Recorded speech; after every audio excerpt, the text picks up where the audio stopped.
कहते हैं जाको राखे साइया मार सके ना कोई। जिसकी मौत आती है उसे कोई बचा नहीं सकता और जिसकी मौत न आई हो उसे कोई ले जा नहीं सकता। अहमदाबाद में एयर इंडिया का विमान AI-171 क्रैश हो गया। विमान का मलबा देखकर कोई भी बता सकता है कि इस हादसे में कोई जिंदा नहीं बचा होगा। विमान हवा में ही आग का गोला बन गया था। 625 मीटर की ऊंचाई पर जाते ही प्लेन से मेडे मेडे की आवाज आई, लेकिन ATC कोई जवाब दे उससे पहले ही प्लेन हवा में ही शोला बन गया। प्लेन जाकर रिहायशी इलाके में गिर गया। ये प्लेन लंदन जा रहा था जिसमें क्रू मेंबर समेत 242 लोग सवार थे। 200 लोगों की लाशें निकाली जा चुकी है और उनकी मौत की पुष्टि भी हो गई है। बाकी की तलाश अभी जारी है। लेकिन इस हादसे में यात्रियों ने जहां जान गंवाई तो कई और लोगों के जान पर भी बनाई। दरअसल ये विमान मेडिकल कॉलेज के हॉस्टल की मेस पर जाकर गिरा था, जिसकी वजह से यहाँ मौजूद लोग भी इस हादसे की चपेट में आ गए। लेकिन एक भाग्यशाली लड़का था जिसने अपनी जान बचा ली। दरअसल ये बात तब सामने आई जब गुजरात के सिविल अस्पताल में पहुंची रमीला बेन नाम की एक महिला से बात हुई। इस महिला ने बताया कि उनका बेटा लंच ब्रेक पर गया था और वो मेस में खाना खा रहा था, तभी ये हादसा हो गया। लेकिन उसने दूसरी मंजिल से कूदकर अपनी जान बचा ली। मेरा लड़का है ना, वो ब्रेक पड़ा था खाने का, तो हॉस्टल में खाने गया था इधर। हॉस्टल में प्लेन क्रैश हुआ, पर मेरे लड़का को कुछ हुआ नहीं। बात हुई मेरी, इसके भाई बंधन ज्यादा हुए तो लोग मर गए। मेरे लड़का को देखने जाना है। अभी क्या लड़के को क्या सिचुएशन है? लड़का बोला है कि मैं ऐसा दूसरे मन से जुड़ा था ना, तो थोड़ा खाली लगा है, ऐसा बोला है मेरे को। और मैं जाऊँ अंदर तो मालूम पड़े ना।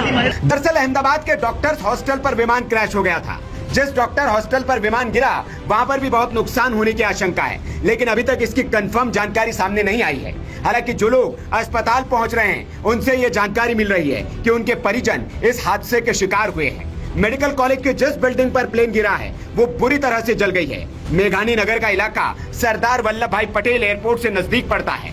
इसी मेघानी नगर इलाके में हॉस्टल पड़ता है। बताया जा रहा है कि इस विमान में गुजरात के पूर्व मुख्यमंत्री विजय रूपाणी भी सवार थे। वो अपनी बेटी से मिलने के लिए लंदन जा रहे थे। उनके बारे में भी अभी तक कोई जानकारी नहीं आई है। हालांकि उनके घर पर उनके स्वास्थ्य होने के लिए दुआएं मांगी जा रही है। ऐसी बात आई है, क्या आपको खबर है, क्या कुछ मानते हैं? नहीं, ऐसी हमारे पास सूचना आई थी। वो आज निकलने वाले थे, पहले तो बाद में निकलने वाले थे, लेकिन उसकी टिकट आज की हो गई और हमको मैसेज मिला है कि ये प्लेन क्रैश हो गया है। उसमें विजय रूपाणी थे, लेकिन ये कंफर्म न्यूज नहीं है। हम तो बहुत चिंतित है। हम बाजू में ही रहते, मैं ज्यादा नहीं बोल सकती। कितने साल से आप दोनों यहाँ पे रहते हैं? 35 साल से रहते हैं, 88 से रहते हैं। हम हमारे साथ ही रहते, हम फैमिली जैसा ही है। मेरा हस्बैंड है, वो फैमिली डॉक्टर है उसका, और मैं तो मान ही नहीं सकती ऐसा हो सकता है। जो उसमें शायद विजय भाई उसमें आज होंगे, ऐसा थोड़ा बहुत न्यूज आता है। ये न्यूज कंफर्म है या नहीं, it is very difficult to say. So we are highly intense situation कि क्या होगा क्या नहीं होगा। अब प्रेस वाले जो है हम उनसे पूछते हैं कि भाई ऐसा क्या हुआ और कैसे हुआ। यदि आपके पास कोई कंफर्म न्यूज है तो आप हमको बताइए। विजय भाई लंदन जाने वाले थे, अंजलि बहन वहीं पे थे क्या? हाँ, अंजलि बहन वहीं पर थे। हाँ, करीब वो 1 महीने पहले उधर गए और विजय भाई भी उनके लेने के लिए या तो साथ में मिलने के लिए जाने वाले थे। डेट पता नहीं था, आज कुछ भी पता नहीं, लेकिन आप सब यहाँ पर आ गए तो हमको भी ऐसा महसूस हो रहा है कि देयर इज समथिंग। ठीक है। आपका कौन है उसमें जा रहा था? नहीं, बताइए बहन, आपका नाम बताइए। भावना बहन, आपके कौन आ रहे थे और कौन सी फ्लाइट में आ रहे थे और अभी क्या सिचुएशन लग रही है आपको? हमारी ट्रेन जा रही थी 1 बजे जा रही थी।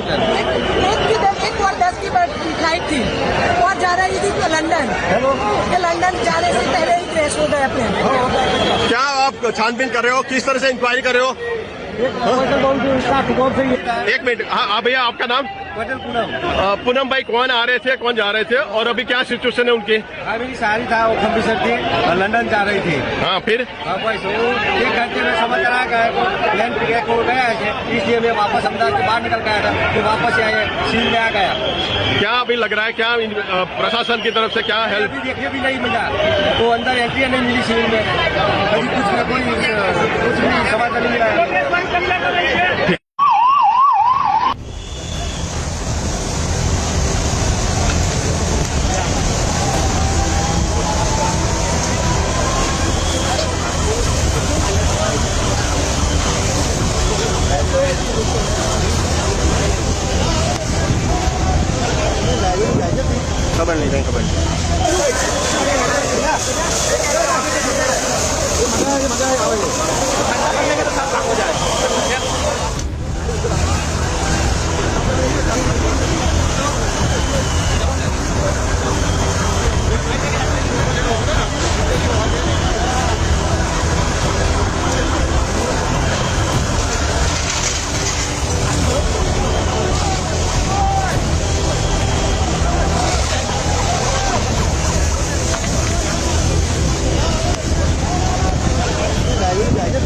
खबर नहीं कहीं खबर नहीं।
खबर नहीं कहीं खबर नहीं।